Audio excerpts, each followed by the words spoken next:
When the palace burned and the lagoon lit with fire, I saw a king rise from exile, only to vanish into smoke. His name was Kosoko, and his story changed everything. Lagos in the early 1800s was a city caught between tides and time, a kingdom of ancient rituals and foreign whispers. Its lagoon lapped against the rhythms of traders, warriors, oracles, and kings. One name echoed through the alleys and across the royal courts: Olagun Kudere.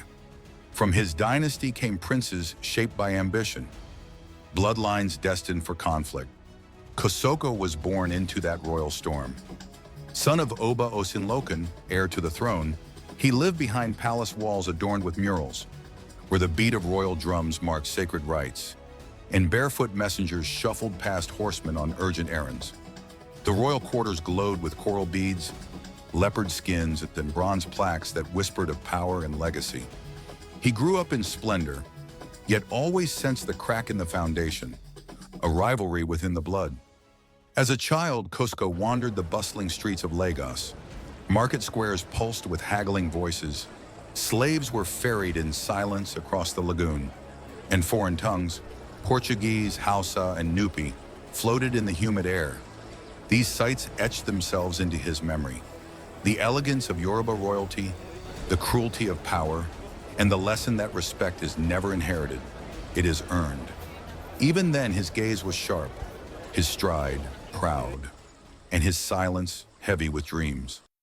In Lagos at that time, it was the kingmakers and the whispers of Ifa that chose who wore the crown. But the kingdom was already fractured, split between the lines of Esinlokan and Adele. And above it all loomed another shadow, the Empire of Benin, whose Oba still held final say. Kosoko, proud and fierce, made a misstep that would haunt him for years. He married a woman already promised to the chief kingmaker and prime minister, Eletu Odibo. A personal insult, a political provocation, and it would cost him dearly. Eletu swore revenge. He barred Kosoko from the throne. With each passing year, the rift grew wider, colder. In an act of unthinkable cruelty, Eletu had Kosoko's mother's remains exhumed and cast into the lagoon. It was a wound Kosoko never forgot. He watched in silence as his older brother, Idewu Ojulari, ascended the throne, only to be deposed by decree from the Oba of Benin. When Idewu was forced to take his own life, Kosoko learned a brutal truth.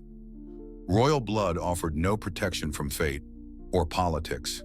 He withdrew from Lagos, from the courts, from the drums of the palace, and in silence he sharpened himself. He became a warrior, a strategist, a storm in human form. He raided towns, seized trade routes, and earned the loyalty of both Hausa and Yoruba soldiers.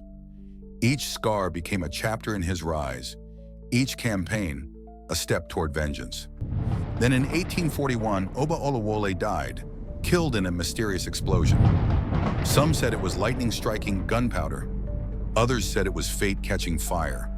The kingmakers, cautious and divided, crowned Akitoye, Kosoko's uncle from the rival Adel line. Akitoye, desperate to heal the fractured city, reached out to his nephew. He sent word into exile, and aboard a Portuguese slave trading vessel, the Lion returned to Lagos. He was granted land at Ireko and given the title Oloja of Ireko. But the city could feel it. The Lion had not returned in peace. Kosoko did not come quietly. He built a shadow court, forged alliances with powerful Muslim merchants, welcomed Hausa and Nupe warriors exiled from the north. Within months, Kosoko ruled the streets without wearing the crown. Tensions built, conversations became warnings, warnings became threats, and soon word games turned to war chants. I am the pin driven into the earth, and I am the digger who removes all pins. The city held its breath. Eletu Odibo fled Lagos. The chiefs chose sides. And in July 1845, the silence shattered. The saltwater war began. Kosoko led thousands to battle. The shores of Lagos exploded in chaos. Yoruba, Hausa, and Egan warriors surged forward, draped in crimson cloth and sacred charms. Their chants clashed with war drums, the air thick with gunpowder and incantations. Black smoke spiraled from the palace. Cannon blasts shook the ground, and the streets turned to rivers of splintered timber, ash, and blood. Mothers wept in courtyards, children hid beneath mats. Elders whispered prayers into the salty wind. War canoes battered the harbor, and for 3 weeks Lagos trembled beneath smoke and steel. Then, Oba Akitoye escaped. Guided by Oshodi Tapa, a loyal warrior who had once served Kosoko, he slipped through mangroves on a hidden path. To many it felt like magic. To Kosoko, it smelled of betrayal. But the taste of victory was too sweet to question. He entered the palace, claimed the throne, and was crowned Oba of Lagos. His first orders were for feasts and sacrifices. Lagos rejoiced, but deep inside, Kosoko had not forgotten the insult of exile, nor the enemies watching from the horizon. Kosoko ruled Lagos with confidence and might. He re-established ties with the Oba of Benin, making Lagos once again a tributary of the ancient empire. He expelled foreign missionaries and returned traditional worship to the palace walls. But across the sea, trouble stirred. In Badagry, Akitoye found refuge among British diplomats and Christian missionaries. He forged a new alliance with John Beecroft, the British consul. In exchange for the crown, Akitoye made a promise. He would abolish the slave trade. In Lagos, Kosoko stood firm. He rejected British treaties, refused to end the trade that sustained the city's power. To the crown's demands, he declared, "This city answers only to Benin." But the British Empire had other plans. December 26, 1851, war returned. British warships, HMS Bloodhound, Teaser, and Harlequin, glided into the lagoon. Mist curled over the water.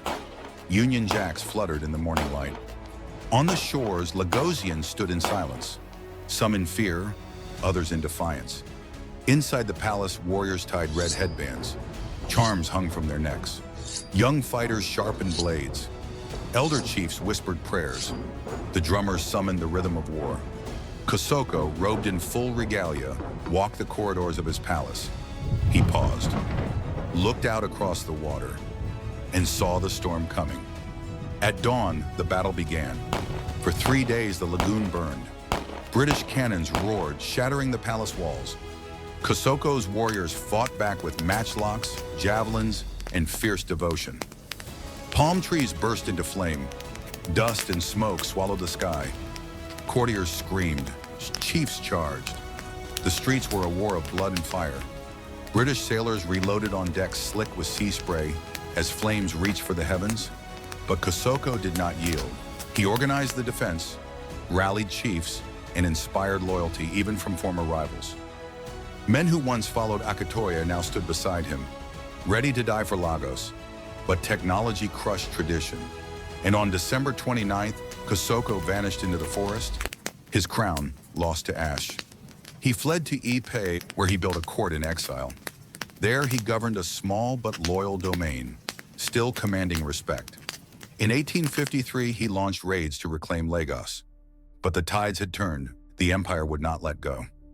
In 1854, Kosoko signed the Treaty of Ipe. He renounced all claims to Lagos. In exchange for recognition of his new territory, a bitter peace, he remained a symbol of strength, of defiance, of a Lagos before the flags changed. He watched the city evolve. Roads were paved. Church bells replaced talking drums. The slave trade vanished, and the palace he once ruled now bore a foreign flag. In his final years, Kosoko was often seen walking by the waterside, silent. Some said he whispered to the gods. Others believed he was waiting for fate to turn once more. He died in 1872, buried at Eriko, near the city he once ruled. His grave faces the lagoon, as if still watching the ships. Was Kosoko a tyrant or a freedom fighter? A rebel or a rightful king? History may argue, but the lagoon remembers. He ruled with fire dash, but loved his land. He lost a crown, but gained a name. And though empires rise and fall, his story floats on every tide. One day we too will become history, awaiting another tale to be told.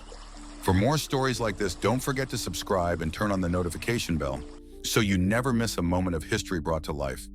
Thank you for watching. See you on the next one.